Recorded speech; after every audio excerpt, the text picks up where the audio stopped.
YouTube channel Shri हरे नमः को like, share, subscribe करें। धन्यवाद। निष्पक्ष और निस्वार्थ उपकारी का नाम है सुहृद। साधु उनको कहते हैं जो सुहृद हो।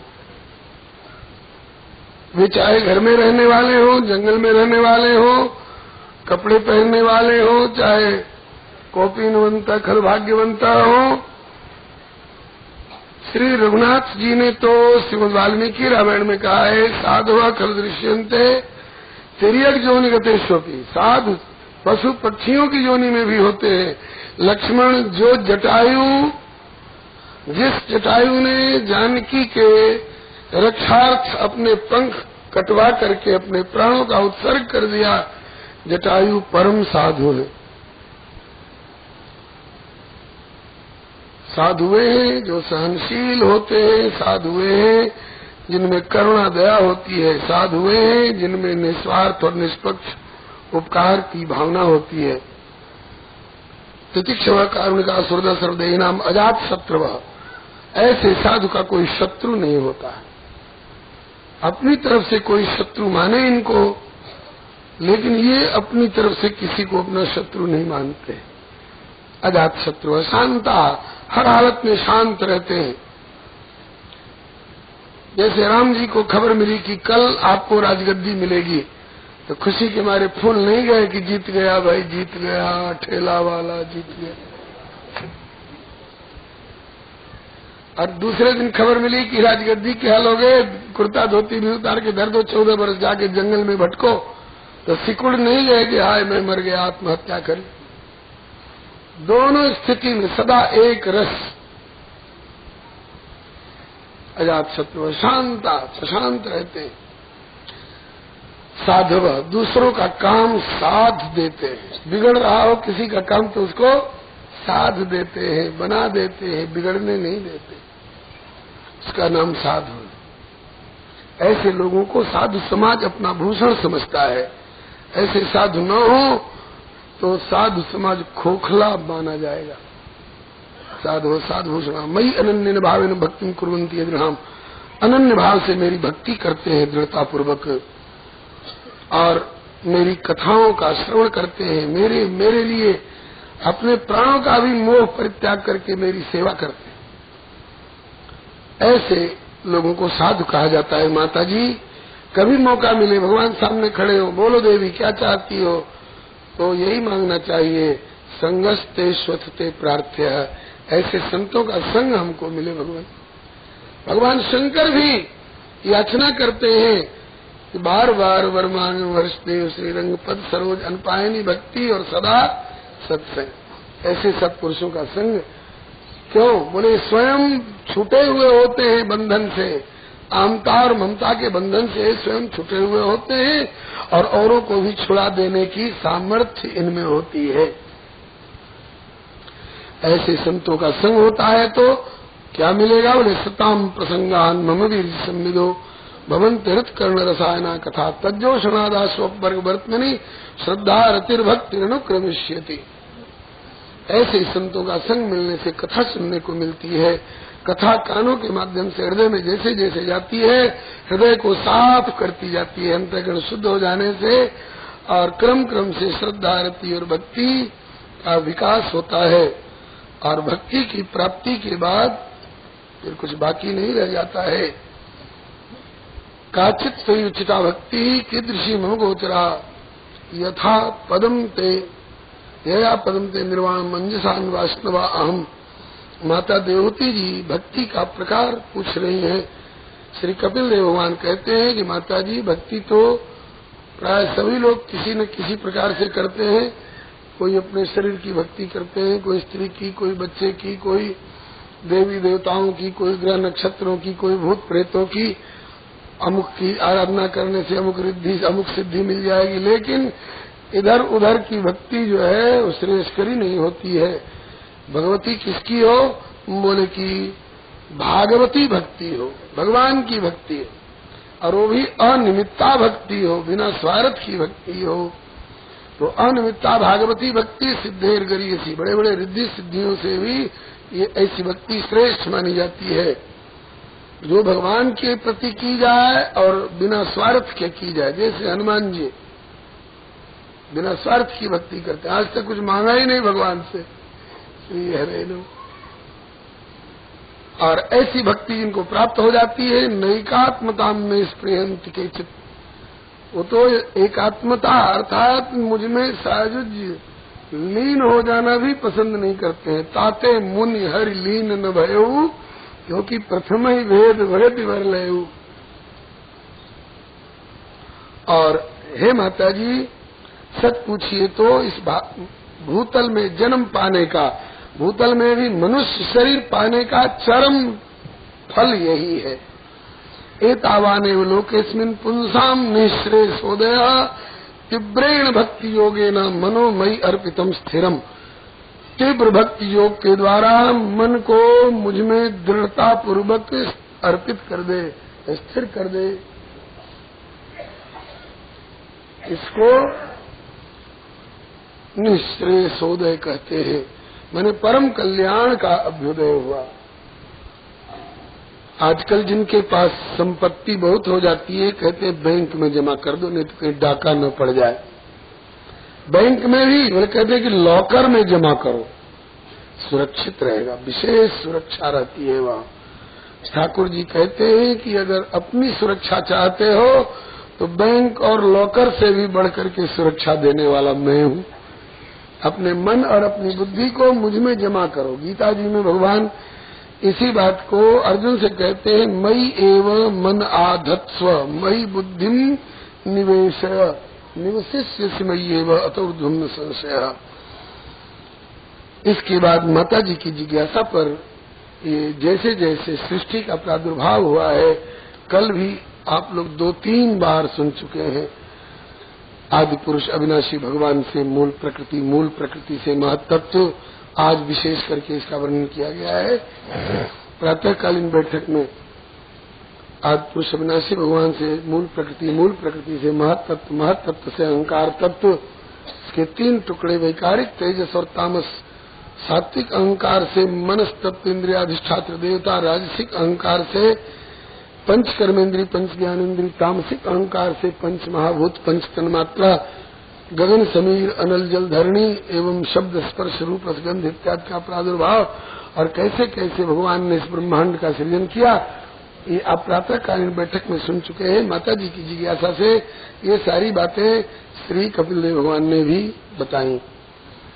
फिर आगे कहते हैं कि हे माता जी, जो कुछ हो रहा है व्यष्टि जगत में अथवा समष्टि जगत में, ये प्रकृति और पुरुष का खेल है। प्रकृति को अंगीकार किए बिना पुरुष चेतन होते हुए भी निष्क्रिय रहता है, और पुरुष अर्थात परमात्मा को स्वीकार किए बिना प्रकृति जड़ होती है। आप अपने शरीर में देख लीजिए, इसमें जब तक पुरुष चेतन है आत्मा, तब तक ये सब कुछ करता धरता दिखाई पड़ रहा है, और इसमें से पुरुष निकल जाए, आत्मा निकल जाए तो आंख देखने लायक रह जाएगी, हाथ कुछ उठाने धरने लायक रह जाएगा, ये जड़ हो जाती है, प्रकृति है। भूमिरापो नलो वायु खम मनो बुद्धिरेव च अहंकारितीयम में भिन्ना प्रकृति अष्टधा। प्रकृति जड़ हो जाती है अगर पुरुष अपना संयोग इससे हटा ले तो। और उस पुरुष से कहिए कि शरीर से अलग हो करके थोड़ा प्रवचन करके सुना दीजिए, एक गिलास पानी वहां से उठा करके लाकर यहाँ पहुंचा दीजिए, तो कहेंगे कि हम तो शरीर से किनारे हो गए, हम तो प्रकृति से किनारे हो गए।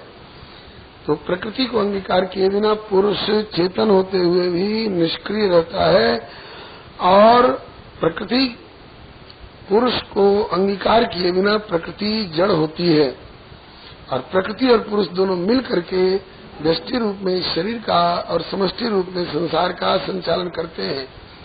होता प्रकृति पुरुष के द्वारा है, लेकिन मिथ्या अभिमानी मान लेते हैं कि हमने ऐसा किया तब हुआ।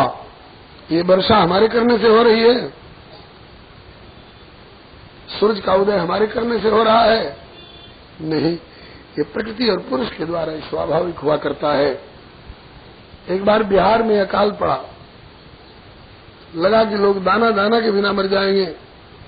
अमेरिका को मालूम हुआ, अमेरिका ने दलिया और पाउडर मिल्क भेजा। अमेरिका ने दिया भारत सरकार को, केंद्र को, और भारत सरकार केंद्र ने दिया बिहार सरकार को। बिहार सरकार मुख्यमंत्री ने जिला के कलेक्टर लोगों को के पास वो सामान भेजा।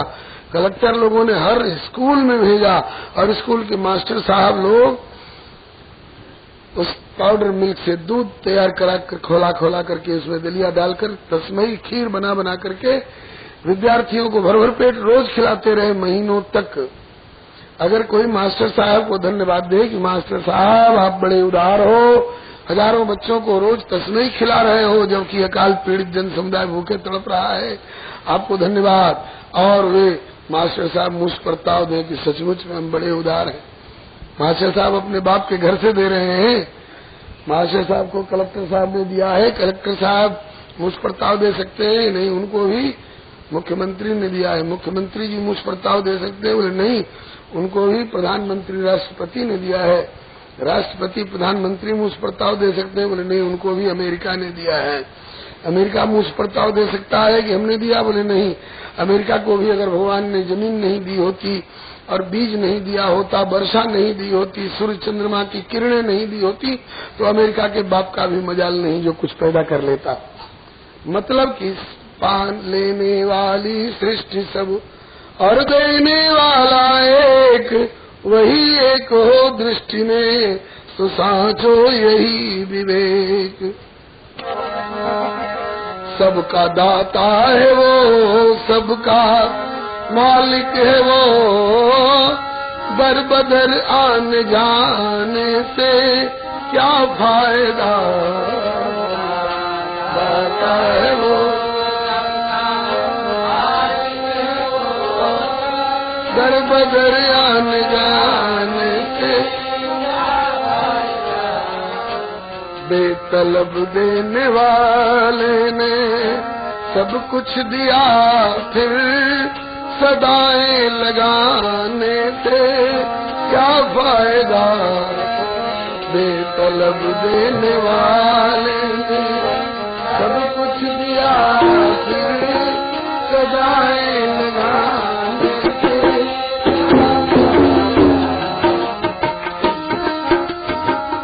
एक ही आस्थाने से अजमत भी है, एक का होके रहने में इज्जत भी है। एक ही आस्थाने पे सर झुक गया, दर बदर सर झुकाने से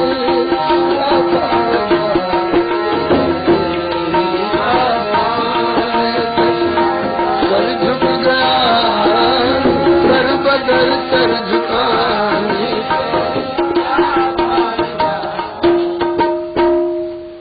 इसी तरह से जब तक ये मन कुत्ता दर दर फिरे तब तक दर दर दूर दूर होए, और जब ये कई दर का होए रहे तो फिर दूर दूर करे न को। उस एक परमात्मा को और उनकी प्रकृति को, उन पर ध्यान रखो। अपने को कर्ता मत मानो, नहीं तो बंधन में आ जाओगे। श्री हरे नमः। बहुत लोग कहते हैं हमने आम चूसे थे, हमने गुठली डाली थी, इससे पौधा पैदा हुआ तो इसमें फल टपकने लगा तो ये हमारा फल होगा। अपनी चूस कर फेंकी हुई गुठली की क्रिया में भी और वो अभिमान करता है कि मैंने ऐसा किया। ऐसे ही लोग बंधन में आते हैं। ठीक है, आम की गुठली फेंकी थी, उसमें से मीठा आम टपकने लगा तो उसके अधिकारी तुम हो गए। और कड़वा, जहरीला और कांटेदार बीज अगर जीवन में बोया है तो उसका अधिकारी कौन होगा? जब एक जगह कर्ता तुमने माना तो दूसरी जगह भी कर्ता और भोक्ता तुम्ही को बनना पड़ेगा। घोषणा हुई जिसमें सन 42, 45, 47 में भारत को स्वतंत्र कराने में कुछ भी प्रयास किया होगा उसको पेंशन मिलेगी और फर्स्ट क्लास के 2 टिकट मिलेंगे।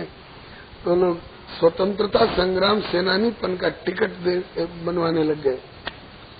कहीं घोषणा हो जाए कि उस समय जिनने रेल ताड़ उखाड़े होंगे उनको फांसी चढ़ाया जाएगा। बताइए ये फल कौन पाएगा? जब एक बार साबित कर चुके हो कि मैंने भारत को स्वतंत्र कराया और उसका पेंशन और तुम फर्स्ट क्लास के 2-2 टिकट होल्ड कर रहे हो, अवेल कर रहे हो, तो फांसी वाला दंड भी तुम्ही को भुगतान करना पड़ेगा। इसलिए कर्तापन का अहम मत करो। हनुमान जी ने इतना किया, नांग ही सिंधु हाटक पुरजारा, निश्चर गणबद विपिन उजारा। लेकिन पूछा गया कि सब कैसे हुआ? बोले सो सब तो प्रताप रघुराई, नाथ न कछु मोर मन से। आप जानो, आपकी लीला जाने। इस प्रकार से प्रकृति पुरुष पर ध्यान रखो। आगे के अध्याय में अष्टांग योग का लक्षण, योगस्य लक्षण बख्शे सभी जैसे नृपात मजे मनोजन विधिना प्रसन्नम याद सत्पथो। पातंजल योग दर्शन में 5 प्रकार के यम और 5 प्रकार के नियम बताए गए हैं। यहाँ 12 यम 12 नियम। योग 8 अंगों से पूरा होता है। यम, नियम, आसन, प्राणायाम, प्रत्याहार, धारणा, ध्यान, तब समाधि। समाधि तक पहुंचे तब तो योग आपका सफल, और नहीं तो केवल स्कूल कॉलेज में अपना आसन और नीति धोती दिखा करके ही और किसी तरह से रोजी रोटी चला रहे हो तो तुम योगी नहीं हो। तो व्यायाम करने वाले, कमाने खाने वाले एक धंधेबाज हो। 12 यम पहले निभाओ, उसके बाद 12 नियम निभाओ, फिर उसके बाद आसन, फिर प्राणायाम। 12 यम 12 नियम बताए गए हैं। स्वधर्माचरण सत्याविधर्माच्च निवर्तनम।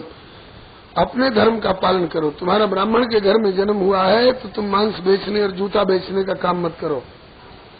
ब्राह्मण से शरीर क्षुद्र कामाय निश्चिते। तुमको स्त्री का शरीर मिला है तो तुम पुरुषों की होड़ करने की कोशिश मत करो। तुम गृह लक्ष्मी हो और अपना कर्तव्य पालन करो। आंख देखने का काम करे, कान सुनने का काम करे, हाथ लेने देने का और पांव चलने का। पांव कहेगी लेने देने का काम हम करेंगे, हाथ कहेगी चलने का काम हम करेंगे, सब काम बिगड़ जाएंगे। अपने धर्म का पालन करो और दूसरे के धर्म की नकल करने की कोशिश मत करो। और दैव योग से जो मिल जाए उससे संतोष करो। आत्म तत्व के ज्ञाता महापुरुषों के चरणों में बैठ करके उनसे कुछ सुनना समझना सीखो। सांसारिक वासनाओं से धीरे धीरे अपने को किनारे करो। मोक्ष धर्म में रति करो। मित मेध्यादनम, मेध्य अदनम और मित अदनम। मैंने जो मेध्य हो, मेध्य मैंने अग्नि कुंड में हवन में जो डाला जा सकता है। हवन कुंड में कहीं प्याज लहसुन डालते देखा है क्या? तो जब आप अपने खोदे हुए यज्ञ कुंड में प्याज लहसुन नहीं डाल सकते हो तो भगवान के द्वारा खोदे गए इस उदर रूपी यज्ञ कुंड में सब गंदे पदार्थ क्यों डालते हो? मेध्य अदनम और मित अदनम, सीमित भोजन करो। ये नहीं कि चौबे जी की तरह इतना भोजन कर लिया कि कहते हैं कि महाराज एक गोली दे दे। हफ्तर आजम कहा कि गोली की जगह रहती तो एक रसगुल्ला और नहीं छाप लिए होते। इतना भोजन करोगे तो योग नहीं साध सकोगे। मित मेध्यादनम शश्वत विविक्त क्षेम सेवनम। चौराहे पर योगासन मत प्रदर्शन करो। एकांत सेवी बनो। योगी को एकांत सेवी होना चाहिए। विविक्त क्षेम सेवनम। अहिंसा, किसी की हिंसा मत करो, किसी की हत्या मत करो, प्रहार मत करो, वाणी से कठोर मत बोलो, यहाँ तक कि मन से भी किसी का सत्यानाश हो जाए ऐसा मत सोचो। अहिंसा। सत्यम, सत्य का व्यवहार रखो। अस्तेयम, किसी की वस्तु बिना पूछे जब तक वो अपने हाथ से उठा करके न दे तब तक मत लो। देने भी लगे तो यावदर्थ परिग्रह, जितनी जरूरत हो उससे ज्यादा लेकर संग्रह मत करो, नहीं तो योगी नहीं तुम कुयोगी हो जाओगे। ब्रह्मचर्य का पालन करो। तप, अपने अधिकार के अनुसार कायिक वाचिक मानसिक तप का आचरण करो। पवित्रता का व्यवहार रखो। शौच। अपने कर्तव्यों का निरूपण करने वाले आर्ष ग्रंथों का समय समय पर स्वाध्याय करते रहो। पुरुषार्चनम, परमात्मा का अर्चन भी करो। बहुत लोग कहते हैं कि हम योगी हैं, भगवान की सेवा पूजा आश्रम में है कि नहीं? बोले इससे क्या मतलब? तो कहते हैं कि तुम योगी नहीं तुम कुयोगी हो। वो योग कुयोग ज्ञान अज्ञानु जहान राम प्रेम प्रधानु। पुरुष कुयोगी जिन उर्गारी मोह बिटप नहीं सके उखारी। इसके बाद मौनम, बोलो मत। बोलना जरूरी हो तो जितनी जरूरत हो उतना ही बोलो, और जो कुछ बोलो सही बोलो। सत्यम ब्रूयात प्रियम ब्रूयात, न ब्रूयात सत्यम अप्रियम, प्रियम च नृतम ब्रूयात। अगर कोई अंधा है तो उसको अरे अंधे कहना सत्य तो है लेकिन कड़वा हो गया। सत्य बोलो, प्रिय बोलो। श्री हरे नमः। और आसन जो है यौगिक प्रक्रियाओं में पद्मासन है, सिद्धासन है, मयूरासन है, शीर्षासन है, मत्स्यासन, शवासन, बहुत तरह के आसन हैं। इन आसनों की सिद्धि करो, क्योंकि जब समाधि में जाओगे तो एक आसन से बदल के दूसरे आसन में जाने की गुंजाइश नहीं रहेगी।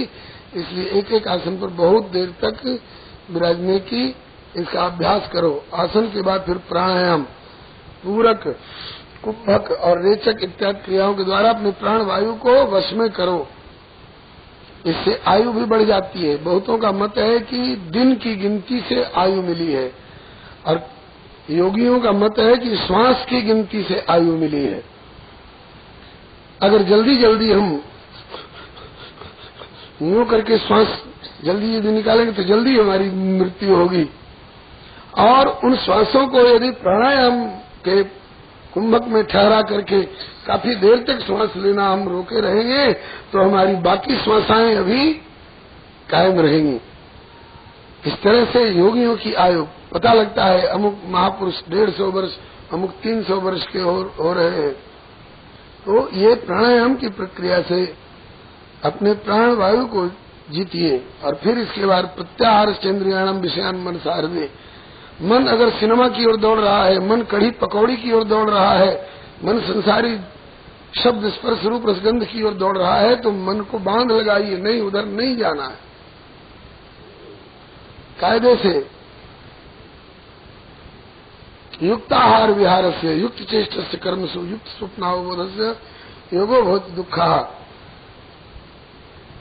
इसी को तो योग कहते हैं। योग चित्त वृत्ति निरोधा। चित्त की वृत्ति विषयों की ओर जा रही तो उधर से रोक करके उसका प्रत्याहरण कीजिए। नहीं, परमात्मा की ओर चलो, बाहर नहीं, भीतर की ओर चलो। इसका नाम है प्रत्याहार चंद्रियाणम विषयान मनसारदे। इसके बाद अपने और अपने इष्ट स्वरूप की धारणा करके, और इसके बाद ध्यान, प्रभु के चरणारविंद से ध्यान प्रारंभ करके और उनके मस्तक तक संचिंतयेत भगवतश्चरणारविंदम वज्रांकुशध्वज सरोरुहलांछनाढ्यम उत्तुंग रक्त विलसन नख चक्रवाल ज्योत्सनाभिराहत महद हृदयांधकारम। चरण से ध्यान प्रारंभ करिए। हृदय कमल में विराजमान प्रभु के चरणारविंद, चरण के कई भाग हैं। नीचे का तलवा लाल लाल है, ऊपर श्याम वर्ण पादपीठ है और उज्ज्वल नख पंक्ति है। यहाँ त्रिवेणी है, श्याम वर्ण पदपीठ अरुण तल लसत विशद नख श्रेणी जनु रवि सुता शारदा सुरसर मिल चली ललित त्रिवेणी। फिर चरणों के तलवे में जो रेखाएं हैं, वंदे अंबुजांकुश जवध्वज चक्र रेखा स्वस्तिष्ठ कोण पविचिन्हित दक्षिणांग्रिम बिंदु त्रिकोण धनुरंबर मत्स्य शंख चंद्रार्ध गोष्पद घटांकित वाम पादम। अंकुश अंबर कुलिश कमल जव ध्वजा धेनु पद शंख चक्र स्वस्तिक जम्बू फल कलश सुधार्ध अर्ध चंद्र खटकोण मीन बिंदु ऊर्ध रेखा अष्टकोण त्रैकोण इंद्र धनु पुरुष विशेखा सीता पतिपद नित बसत एते मंगलदायका। ये चरण चिन्ह रघुवीर के संतन सदा सहायका। चरण का ध्यान करिए, चरण के तलवे का ध्यान करिए, उस लाली का ध्यान करिए, उन रेखाओं का ध्यान करिए, नखमणि चंद्रिका का ध्यान करिए, श्यामवर्ण पादपीठ का, प्रभु की सुंदर सुनहली रत्न जटित पादुका खड़ाओं का ध्यान करिए, उसके ऊपर पीताम्बर धोती का ध्यान करिए, उसकी सुनहली किनारी का ध्यान करिए। जैसे संतरा का छिलका होता है ऐसा केसरिया पीताम्बर का रंग है। अथवा सवेरे सवेरे हर्त बाल रवि दामिनी ज्योति, सवेरे सवेरे उगते समय में सूर्य का जैसा रंग होता है ऐसा रंग भगवान का पीताम्बर का केसरिया। उसके ऊपर कमर में कौंधनी है, सुंदर सोने की करधनी जिसमें बढ़िया बढ़िया रंगीन नग जड़े हुए हैं। उसके ऊपर भगवान के नाभि की गहराई जैसे कि श्याम वर्ण के उदर पर, और नाभि जो है गहरी, लगता है कि जमुना जी में भंवर पड़ रही है, चकोर पड़ रहा है। और वहाँ पर उदर की त्रिवली जिसको बोलते हैं, उसके ऊपर भगवान का पीला पीला जनेऊ जो प्रणव का वाचक है, और वहीं वक्षस्थल पर बाईं ओर भृगु जी का चरण चिन्ह, दाहिनी ओर श्रीवत्स रेखा, जैसे हिंदी में घुमाकर 7 लिखते हैं, ऐसी एक सुनहली पीली पीली रोमावली की रेखा, ये श्रीवत्स रेखा, दोनों के बीच में भृगु जी का चरण चिन्ह बाईं ओर और श्रीवत्स रेखा दाहिनी ओर, दोनों के बीच में कौस्तुभ मणि जो जीवों का आश्रय स्थान है, उसके ऊपर वैजयंती माला का जाल बिछा हुआ है। भगवान के अंगुलियों में सुंदर सुंदर नगों से जड़ी हुई मुद्रिकाएं हैं, कंगन है, जड़ाऊ कंगन है, ऊपर में बाजूबंद है, और भगवान के कंठ में भी त्रिवली की 3 रेखाएं, जैसे शंख के ऊपर रेखाएं होती हैं, ऐसे रेखे रुचिर कम मुकल ग्रीवा। उसके बाद जैसे लंगड़ा आम की ठोड़ी होती है, ऐसे भगवान की ये ठोड़ी चिबुक। उसके ऊपर कुदरुन का फल जैसे पक जाने पर लाली ले लेता है, ऐसे ही लाल लाल बिंबा फल के समान मधुर मधुर अधर। मुस्कुरा दे प्रभु तो दंत पंक्ति ऐसी झलक जाती है, जैसे अनार, फटे अनार के भीतर से उसके बैठे हुए दाने झलकते हैं, लगता है बिजली सी चमक गई। उसके ऊपर सुवासारी उन्नत नासिका, और फिर उसके ऊपर कमलवत विशाल आकर्णांत दीर्घ नेत्र, और उसके ऊपर भौहें जैसे दूज का चंद्रमा टेढ़ा होता है, ऐसी भगवान की सुंदर भौहें, और वो भी नीचे से ऊपर की ओर नहीं, ऊपर से नीचे की ओर यूं टेढ़ी भौहें। दोनों भौहों को मिला करके रेखा ऐसी बनती है, लगता है कि कोई धनुष वहाँ रखा हुआ है। नेत्र की पत्नी बरोनी प्रत्यंचासी ऊपर की ओर उठी हुई जो तिलक की ऊर्ध्वपुंड तिलक की रेखाएं हैं, लगता है कि भाल विशाल विकट भ्रिकुटी बिच तिलक रेख रुचिराजे, मनव मदन तम तक मरकत धन जुगल कनक सर साजे। भ्रिकुटी मनोज चाप छविहारी, तिलक ललाट पटल वितकारी। उसके ऊपर घुंघराली अलकावली, लगता है कि भौरों की 5 एक साथ जुट करके बैठी हुई है, घुंघराली अलकावली। उसके ऊपर किरीट से युक्त भगवान का जो मुकुट है, कानों में मकराकृत कुंडल झलमला रहे हैं, जड़ाऊ रत्नों से जड़ित। इस प्रकार से चरण से लेकर के मस्तक तक प्रभु का ध्यान करिए, और वहां से जब उतरना हो तो श्री जी की ओर से उतरिए। लाल जी के मुकुट में अटक जा रे मेरे मन, फिर ललीजू की चंद्रिका को चितो तो तू प्रेम से। लाल भाल केसर लली के भाल चंद्रविंद, लालजू तमाल तरु तो लली लता हेम से। लालजू लुभावे मन मोल बिना हेली सुनो, किंतु उन्हों के मन को लुभावे लली क्षेम से। लालजू के और ललीजू के, फिर संग की सहेली जू के, रूप ध्याओ गुण गाओ नाम जपो नेम से। इस प्रकार से ध्यान, और ध्यान के बाद यही ध्यान इतनी दृढ़ता में आ जाए कि उसमें स्थायित्व हो, उधर से मन कहीं इधर उधर न जाए, तो आपकी समाधि की स्थिति बन जाएगी।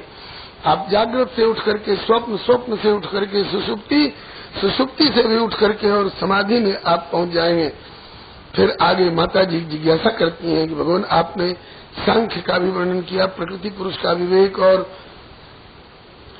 अष्टांग योग का भी वर्णन किया, भक्ति का भी वर्णन किया, लेकिन हमको सबसे अधिक सरल, सुखद और ठोस मार्ग भक्ति मार्ग लगता है।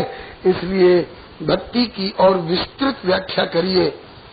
ये भक्त लोग कितने तरह के होते हैं? बोले गुण भेद से 4 तरह के होते हैं।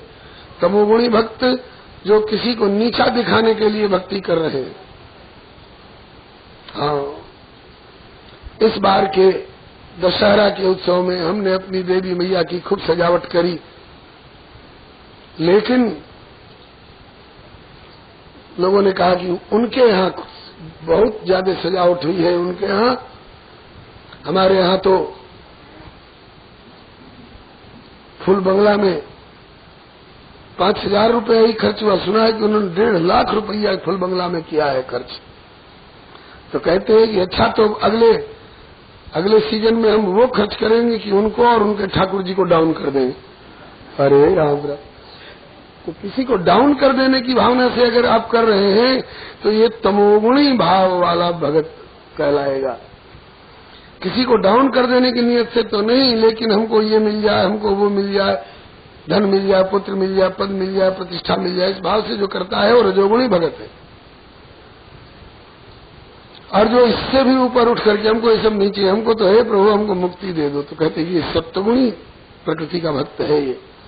और जो मुक्ति का भी परित्याग करके हे प्रभु अब कछ नाथ न चाहिए मोरे, मुझको तो आपकी सेवा चाहिए, आपका प्रेम चाहिए, आपकी प्रसन्नता चाहिए, तो ऐसे लोग जो है ये गुणातीत भक्त कहलाते हैं।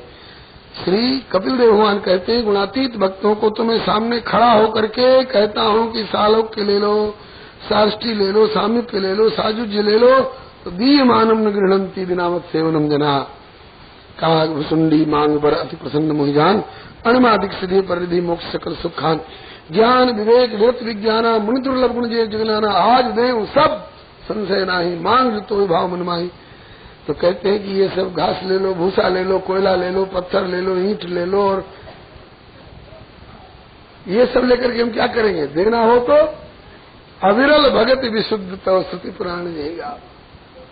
तो जो हमारी गुणातीत भक्ति वाले लोग होते हैं, मेरे अलावे, मेरी सेवा के अलावे, मेरे प्रेम के अलावे